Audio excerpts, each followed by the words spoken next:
This is the Mod Pod, brought to you by Modality, helping businesses optimize their Microsoft technologies everywhere.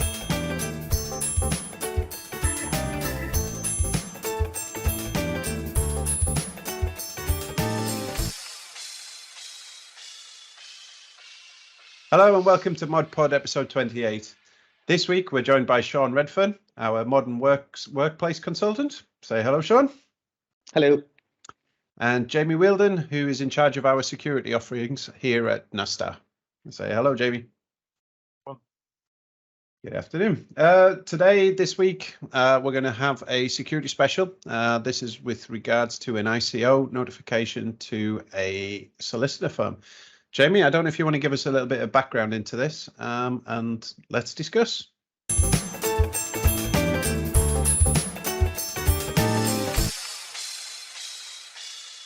Yeah, absolutely. So, yeah, I thought this was a really interesting finding from the ICO recently, and it brings into focus some of the things that I think organisations probably know they need to be focusing on, but probably don't have enough attention on.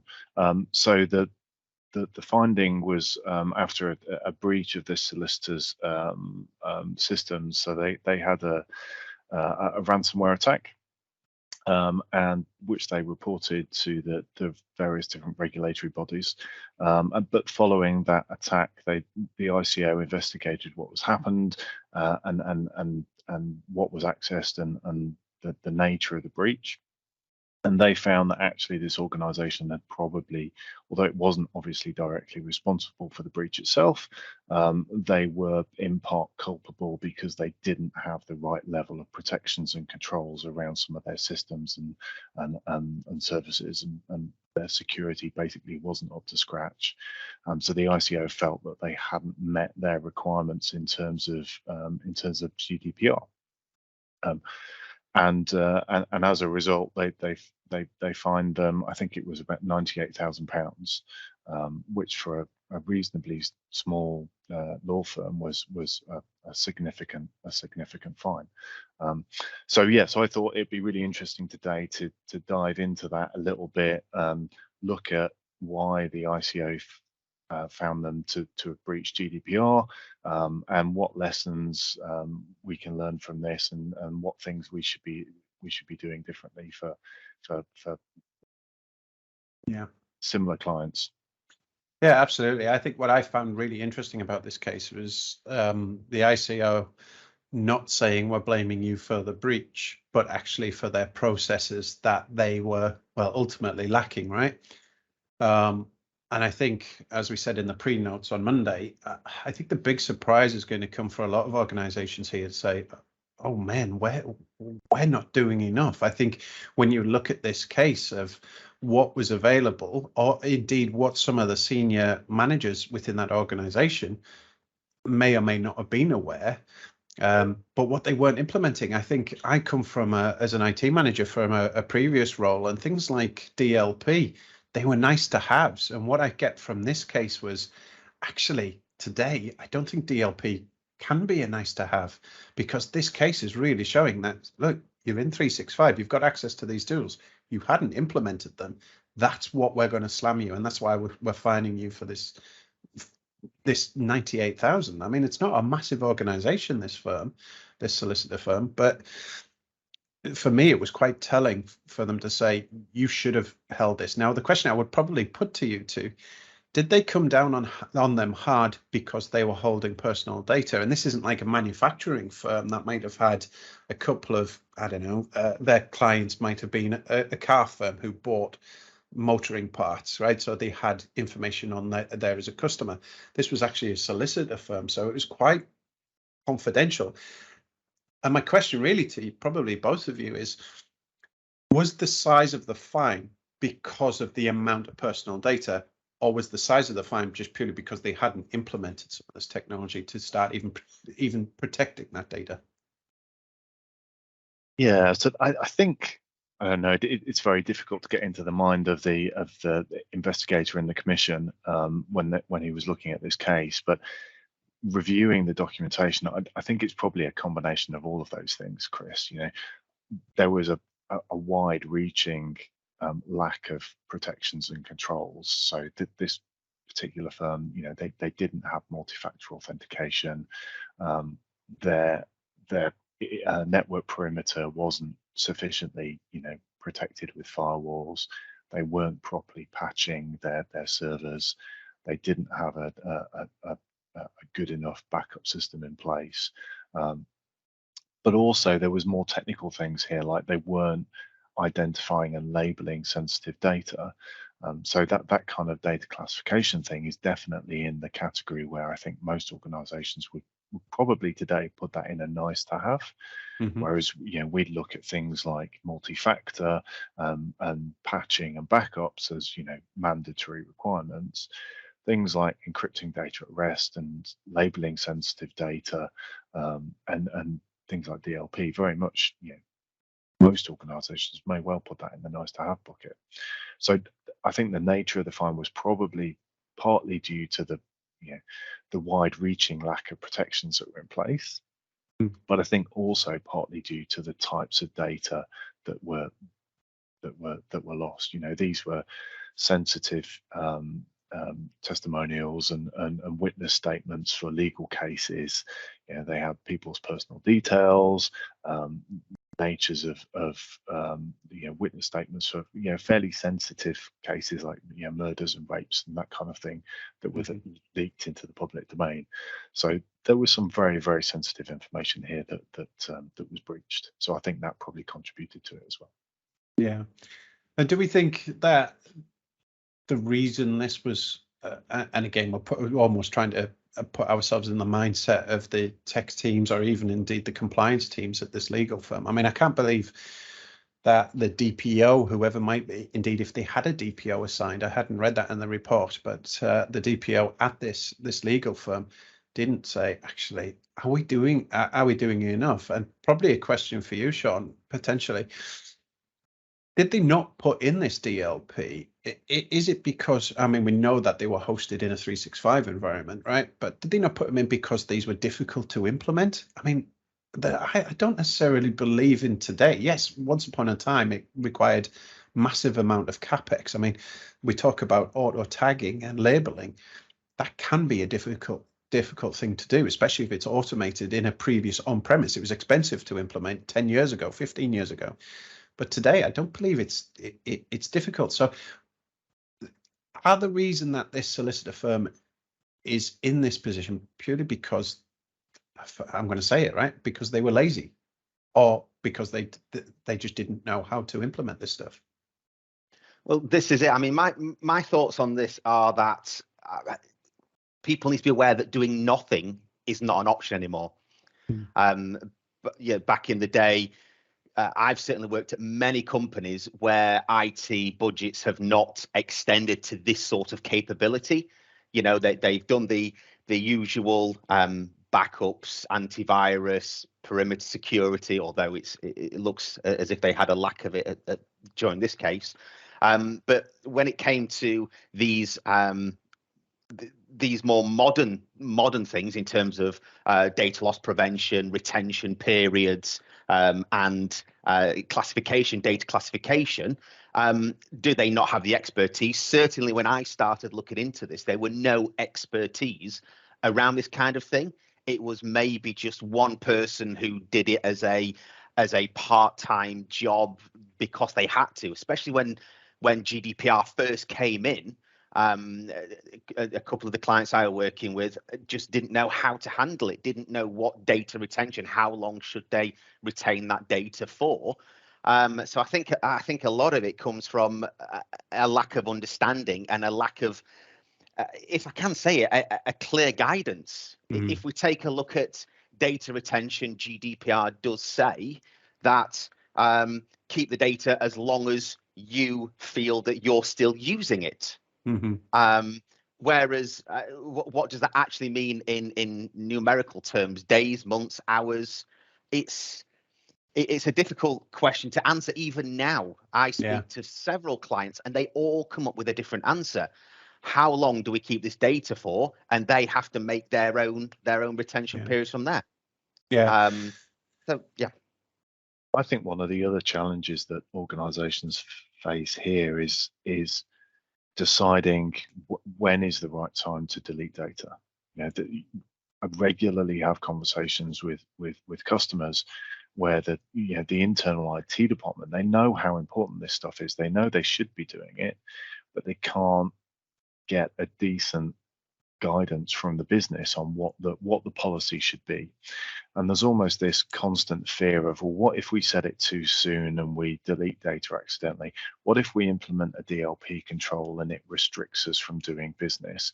So you get this kind of situation where the business ends up procrastinating forever and doing nothing because they're too afraid of making the wrong policy. And I think what we often have to, I find myself talking to these customers about is, well, by doing nothing, you are actually doing something. You're actually choosing to keep this data for too long, and you're breaching the guidance. Sorry, Jamie. It's classic data hoarding. As a few years ago, everybody just used to hoard data. File servers just massively increased. Exchange servers just got bigger and bigger and bigger for the data stores.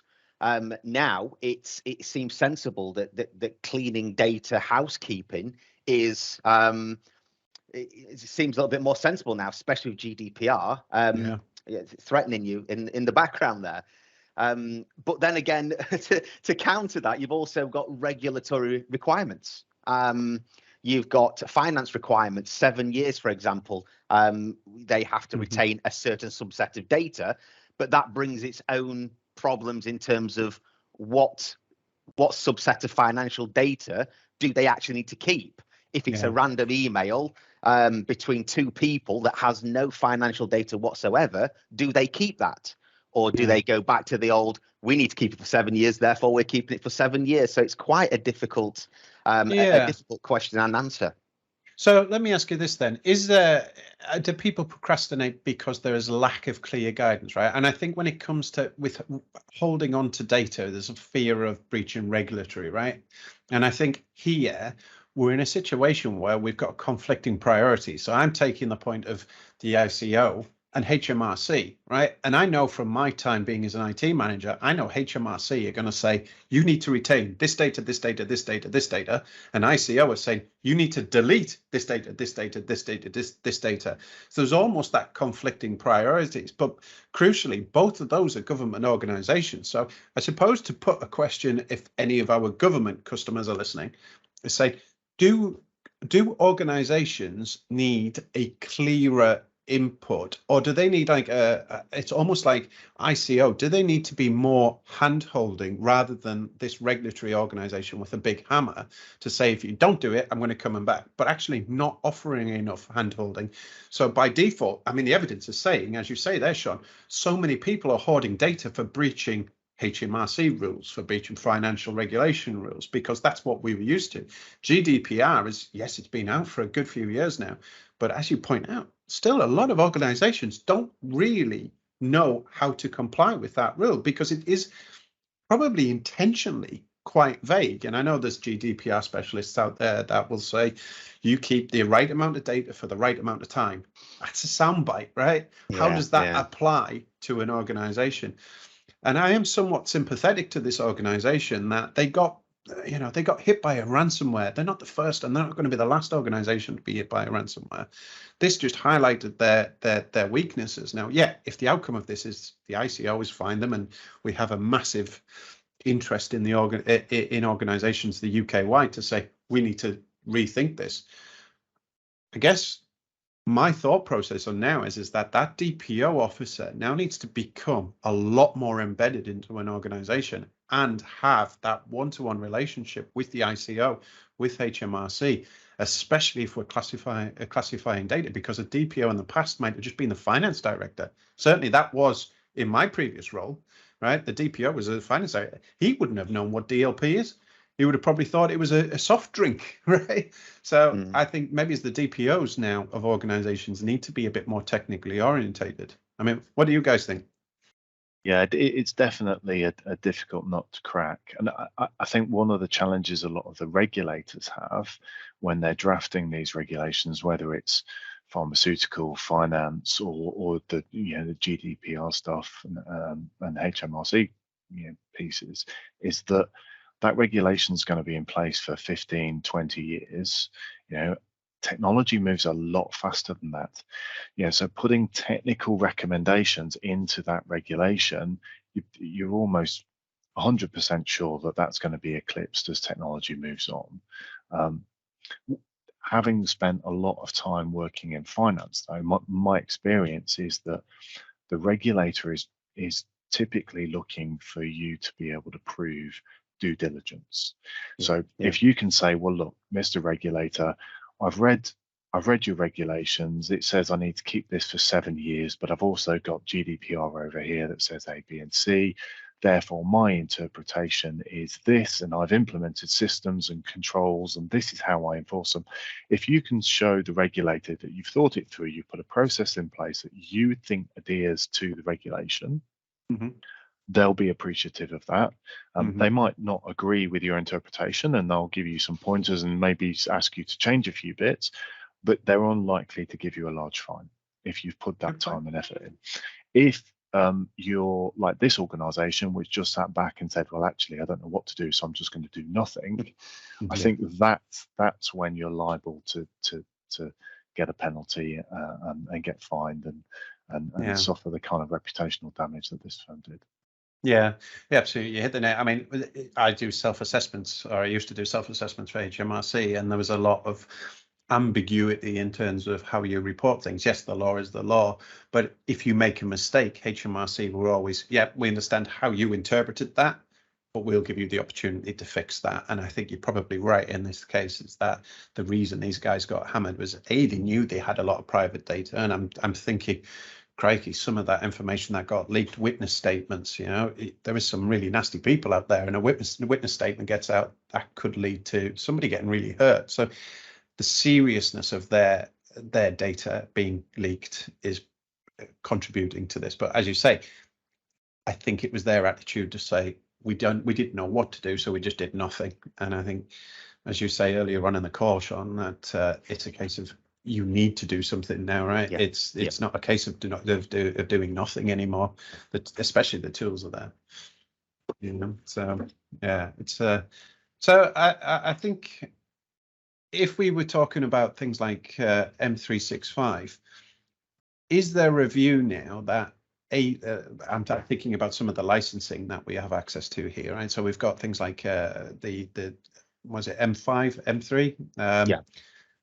Is there now, is the level 5 is now includes all of the security? Should that be becoming the standard for certain organizations? So things like solicitors who are starting to move into the cloud, taking advantage of this, should that be something that we as an organization should be pushing? From my perspective, so just to break them down very briefly, the E3 covers manual labeling. So it covers AIP Plan 1, which is it allows you to do the basic functionality, and it's good enough. It's good enough to start with M365 E3 being the most popular middle of the road licensing. E5 has the full-blown automated. The good thing about that with the automated labeling, sensitivity labels, retention, etc., is that it is a setup and know that your business is protected. I do feel that Microsoft are being a little bit cheeky by charging that extra, but it's a business, it's an uplift, and it just adds to the reasons to get those E5 licenses. I think definitely the security capabilities are the key component that would drive you towards those higher tier licenses. So if you're looking at the E5, it's almost certainly the security workloads that you're looking at there. I think one of the things that's really apparent as I look at the Microsoft world and M365 and where they're investing is that there is more and more investment in security tools. Over the last 5 years, we've seen that security capability just balloon out within that stack. it used to be, fairly basic e-discovery, a bit of a email anti-malware protection. Now we've got fantastic advanced capabilities. We've got, the data sensitivity labeling and classification. We've got a fantastic retention labeling capability. We've got cloud app security, which will monitor and manage usage of thousands and thousands of public SaaS-based cloud apps. And now we're looking at things like insider risk management, which is looking at behavioral analytics across your organization to identify insider risks. There's a huge amount of capability there that's available to organizations. And one of the challenges organizations have, if you're working in a regulated space, is that the regulators know that that's all there too. Yeah. So if you've made a decision not to use that stuff, and that you don't need it, you need to double check that the regulator is going to be happy with that, because the regulator knows how easy it is to turn on those tools within your Microsoft world. Good point. It's a good point. Yeah. We did have a podcast, a previous one, where we asked the question: is on-premise now the least secure option of on-premise versus cloud? And certainly what you're saying there, Jamie, is my opinion is that those tools now being available, it used to be hard to implement this on-premise, right? And even if you bought the software, it was hard to do it right. Now, yes, I'm not saying that you can just tick a few boxes in the compliance center, but we're getting close to that now, especially if all of your operations are operating on, let's say, SharePoint Online, Exchange Online, where your data is retained in there.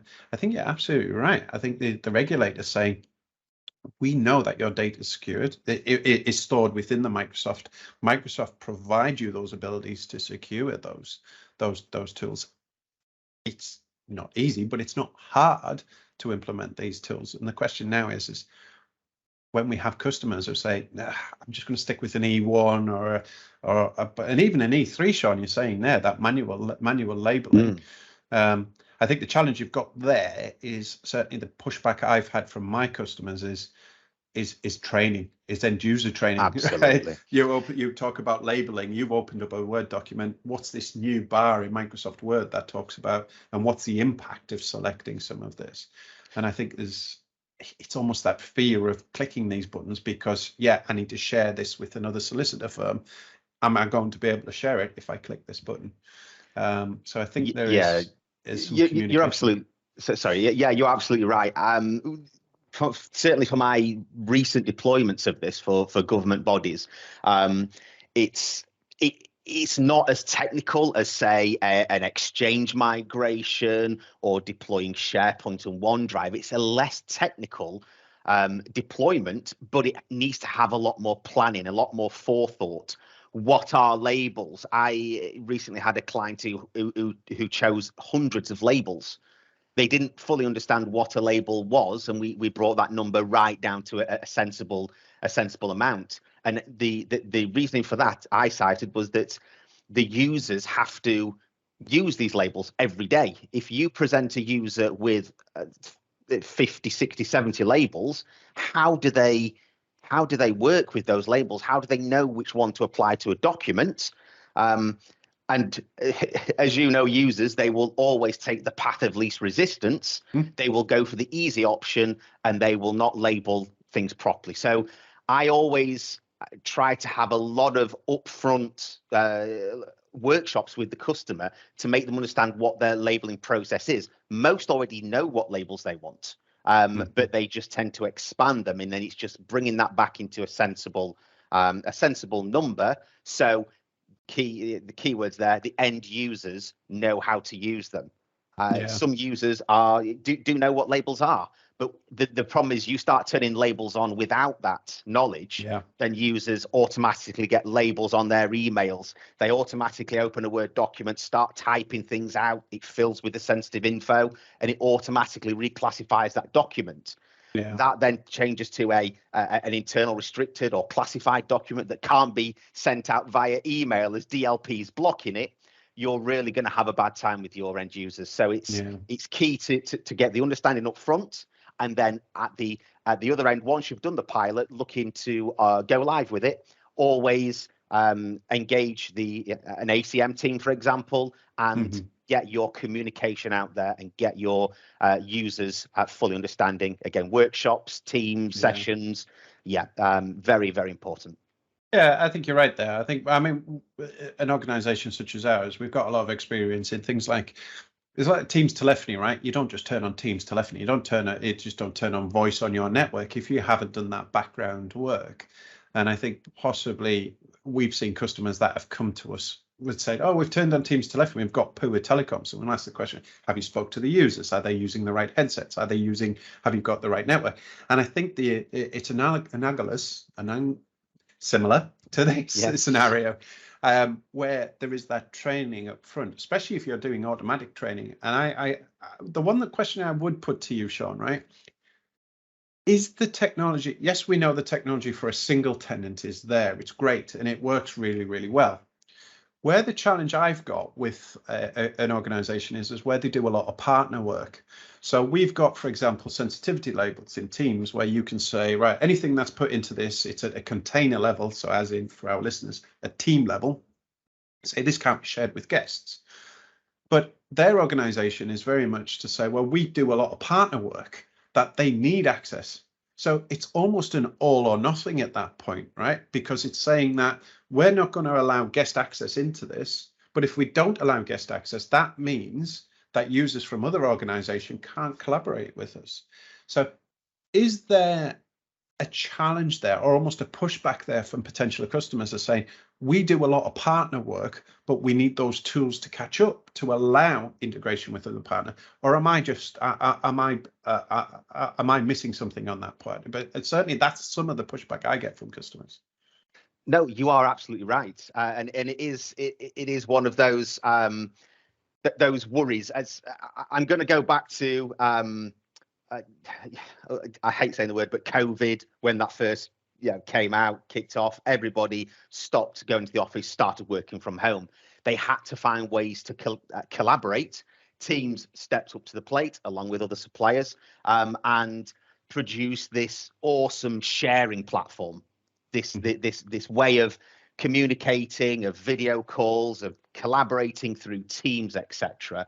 And then all of a sudden, businesses start thinking, how do I protect that data? How do I stop data leakage? And that is one of the key things.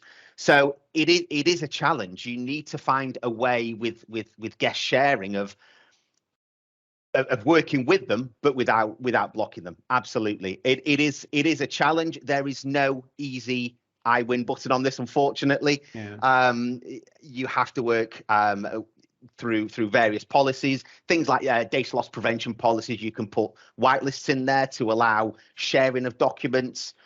You could have things like I'm trying to think of what the other ones would be, but so you're no, I'm sort of stuck on that one. No. So I do have a question for you. I mean, Jamie, you probably work with a lot of security people in our customer organization. Is there a danger of going too far? So notices like this might spook people to say, now I know when I'm putting Teams out, and there is a lot of pushback from security personnel now saying, no, you can't do that, you can't do that. Is there a danger now of somebody saying, actually, we're going to lock this down and potentially stifling implementation of this technology? Yeah, I'm not sure necessarily in the way that you're talking about there. I think generally when I'm talking to security firms, it kind of loops back to the point you were making earlier, Chris, about on-prem security versus the cloud security. Most organizations and customers that I talk to are still trying to get their mindset around the changes that they need to make to adjust to security in the cloud versus security on-prem. You know, with on-prem, you've got physical security, you've got your access gates in reception, you've got a very private local area network, you've got dedicated private data centers and multi-layer perimeter firewalls. which brings its own element of security. When you're in the cloud, obviously all of your data is in the public domain, and you're already out there, you're already exposed, you're already being targeted, which means that most internal security teams need to have a different mindset when they're looking at this security. They need to be focused on securing devices, properly managing identity with things like conditional access and multi-factor authentication, but also applying controls directly to the data. We're talking a lot today about sensitivity labeling, retention labeling, and DLP controls. These are the new security perimeters. It's not your network firewall anymore. Yeah.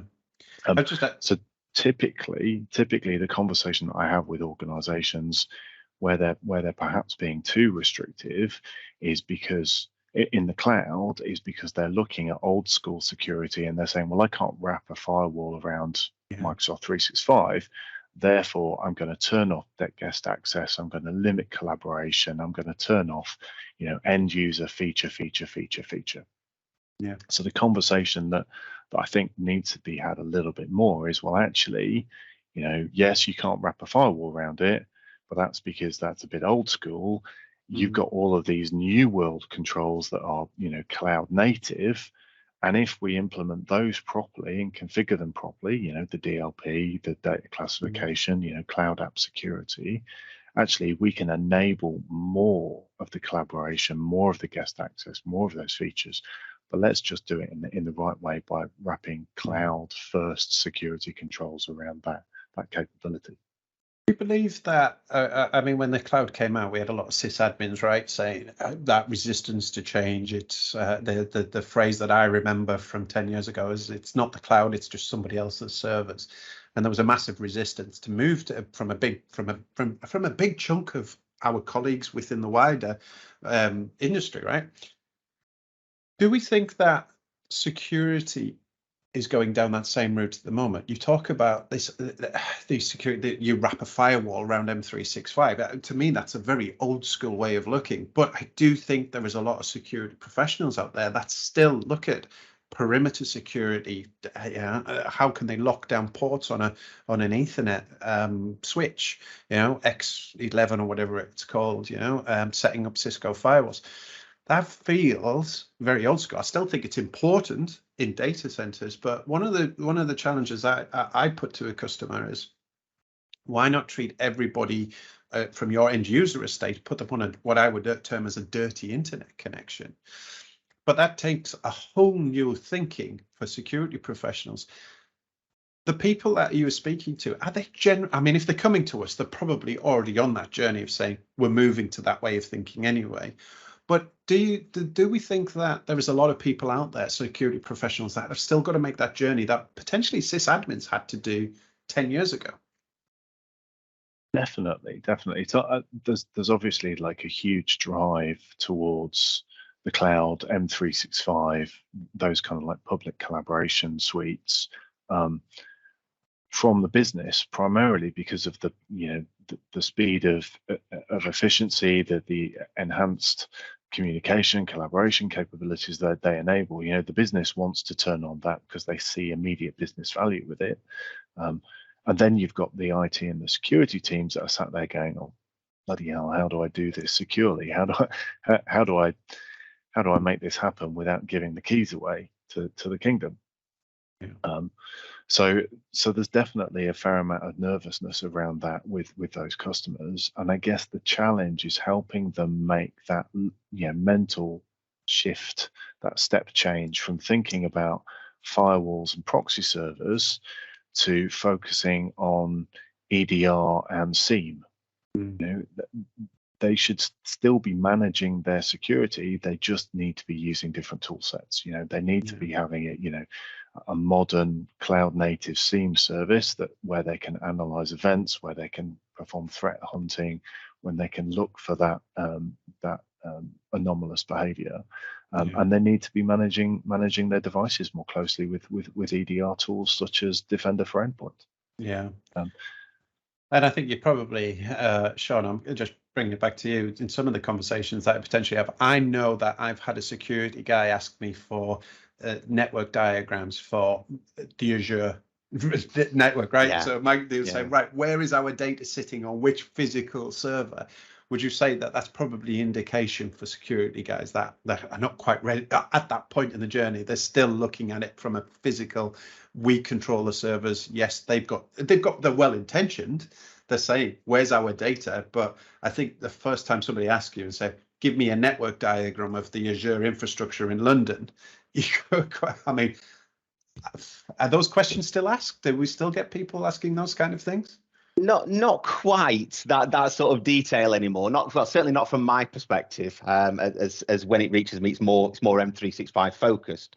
But you are absolutely right. There is a lot of legacy thinking, I like to call it, and I have to do a lot of explaining to the security guys who used to think in the legacy way. I'm trying not to be sort of derogatory to those people if they built their careers up thinking that way. However, it's not going away. It's certainly not going away. When virtualization first came out, people were like, oh, we don't want to be anywhere near that. Then it was cloud. Now it's M365. Microsoft's focus is actually no on-premise hardware whatsoever. No AD servers. I'm now seeing clients actively getting rid of their AD servers. A very, very scary prospect. But Microsoft want to move users or companies away from an on-prem AD. They want to move away from all the patching's done online, even your endpoint management. So not just Defender for endpoint, but your endpoint management. Theirs is enroll it in the cloud first. You get a new device, enroll it in the cloud. Autopilot doing the provisioning your devices for you. No longer having to have this on-premise infrastructure anymore. File servers gone, Exchange servers gone, AD servers gone. So businesses need to think more around that this service is here to stay, and they need to come up to speed with it. Yeah, absolutely. So just thinking about this organization that we talked about initially was around ransomware. Now, I remember a time where ransomware just used to put shivers down your spine, thinking actually, if you're going to get attacked by a ransomware, I remember when it first came out and the news broke for the first time of somebody really successfully doing this. Do we think the tools that are available there successfully counter ransomware attacks, or is it still something that should be taken? I mean, it's always got to be taken seriously, right? Because we've got this case where it's gone to the ICO. But are the tools in M365 sufficient enough to be able to recover from those types of attacks? Yeah, so I think there's two parts to that, Chris. The first one is making sure you've got the right protections in place to stop someone getting access in the first place. So for me, having a really, really strong identity management solution, so getting the most out of Azure Active Directory, using conditional access to manage access, making sure that you're properly using MFA. That's really fundamental. But you're never going to get 100% protection. There's always going to be that one time when a social engineering attempt is successful and someone gets in. I think that once someone's got access, then it's a different thing, and then it's about, well, how do you recover? One of the common misconceptions that I have with customers is that they believe that Microsoft can recover all of their data in M365. And there's a lot of customers out there that think, oh, well, my data's in the cloud, I don't need to worry about it. If something bad happens to it, Microsoft can get it back for me. And that's actually not the case. Some of the terms and conditions within M365 are very clear that recovery of data from those kind of events or from accidental loss or deletion is not Microsoft's responsibility.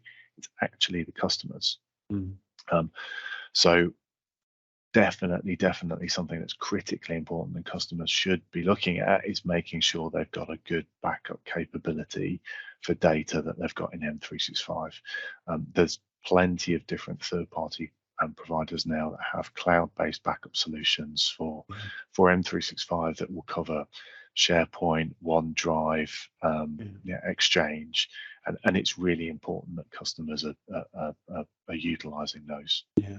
I think it's probably also important to say that if you're implementing a third-party cloud backup solution, that the security needs to be on those backup solutions as well. It really does, yeah.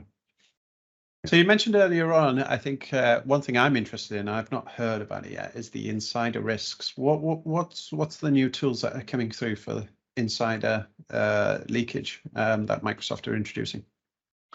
Yeah, so Microsoft have a tool set that's just called Insider Risk Management, and it looks at running a whole bunch of different heuristics and behavior analysis across the environment, taking data from other parts of the M365 environment, and you can build policies within that look for different types of insider risks. So it could be people accidentally sharing stuff externally.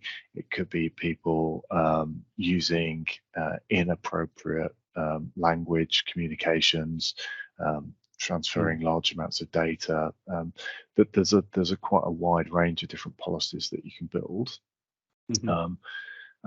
And there's also like a communications compliance capability within that tool set that looks specifically at how people are communicating, what language, who they're communicating with. So if you've got things like ethical walls and different teams shouldn't be talking to each other, you can monitor communications between those different teams to make sure nothing inappropriate is being talked about. And is that a bit more advanced than the information barriers that teams had in the past? So the information barriers is about actually physically restricting those communications between those teams, whereas this is more about monitoring those communications and flagging if something inappropriate is happening. So you can build rule sets with keywords between different groups of individuals. So communications will be allowed, but if you use a keyword and you're emailing from group A to group B, that would get flagged and someone would look at it. It's more designed as a business tool, so it's not built there for IT to use. It's built as a compliance tool for people in your business compliance team to use. So it's business facing. There's a case work management capability and a workflow that allows you to take an event, pass it to a manager, review the information, look for approval, start a disciplinary process. So it's much more centered around enabling the business to self-manage these kind of internal business policies around insider risk. Okay. One of the cooler features of risky users as well that I was reading upon the other day is the integration with the HR system. So what you can do is if you have users who are put in their notice or they're on a disciplinary, anything like that, their risk increases exponentially, especially if you've got a disgruntled employee who might think, well, I'm not happy with this customer. I will then start doing nefarious things and potentially selling my credentials or my MFA push, because that's one of the attack vectors now are these hacking entities buying MFA access, i.e. will attempt access, give us your credentials. When it pops up on your phone, press OK and away we go. And they're paying very well for a disgruntled employee. Yeah, it's crazy. But what this does then is you could hook that into your HR system. That gets flagged into M365, so that user's risk increases on the system.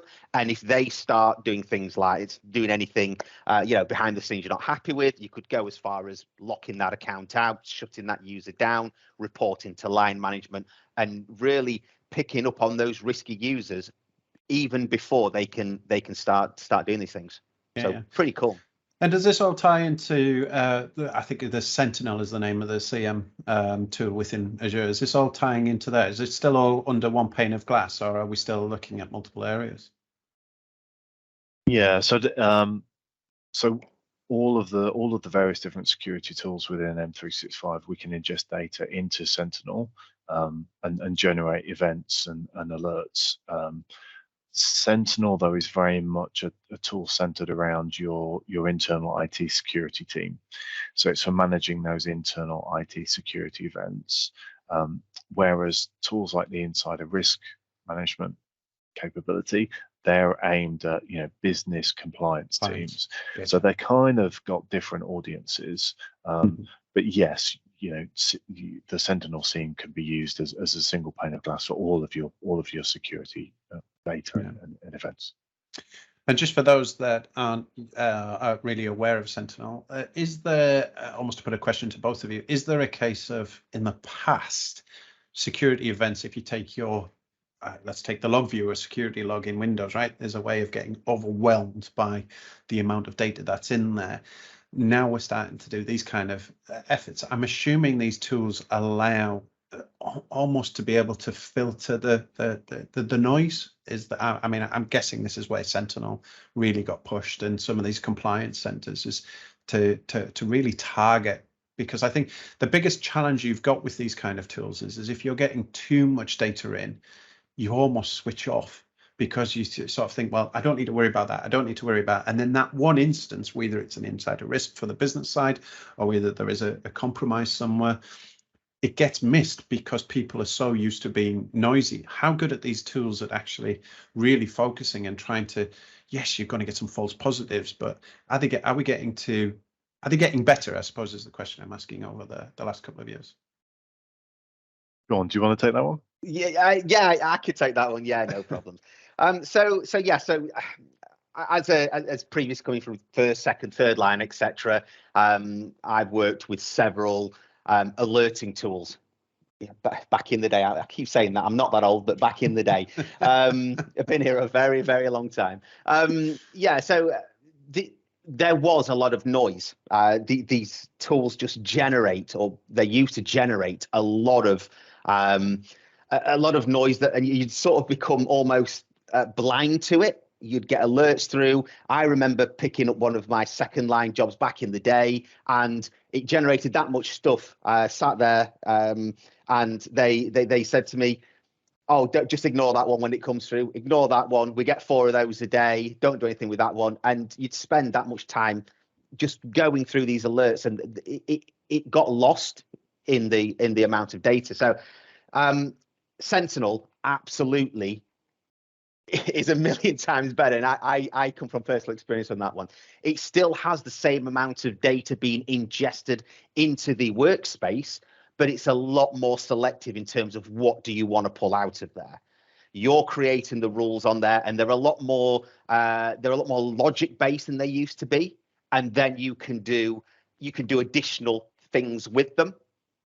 So it really is an all-in-one, one-stop shop. The alert comes in, it generates a ticket, can be exported to your ticketing system. You can then allocate that incident to a specific group of users. You could even run playbooks on that. So if it does this so many times, then do X, Y, Z. You can alert on Teams. You can send emails out. Of course, you used to be able to send emails before, but there are, as a user now, knowing what it was like back then, it's a million times better, and it's massively customizable as well to the nth degree. Yeah. Chris, the other benefit there to specifically tools like Sentinel being cloud native is that you've got the massive computational power of Microsoft data centers sat behind that product.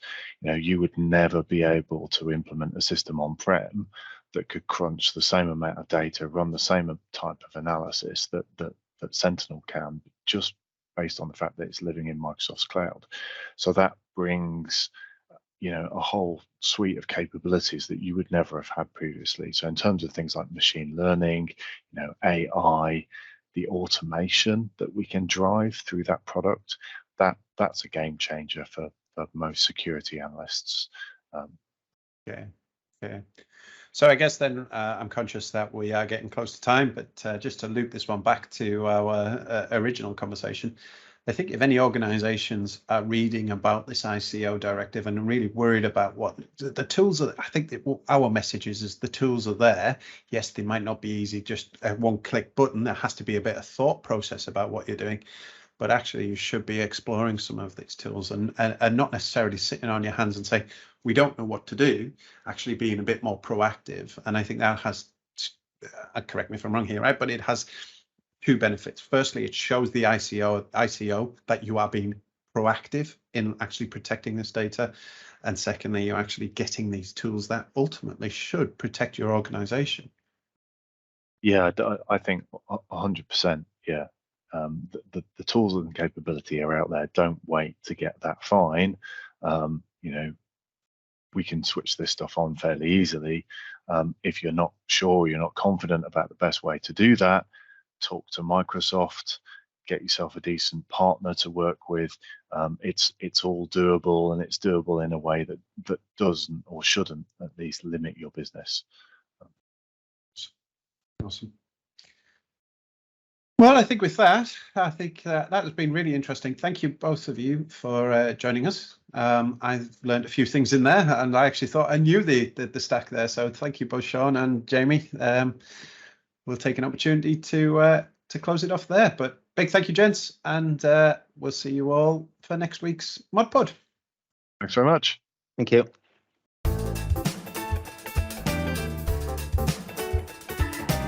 This is the Mod Pod, brought to you by Modality, helping businesses optimize their Microsoft technologies everywhere.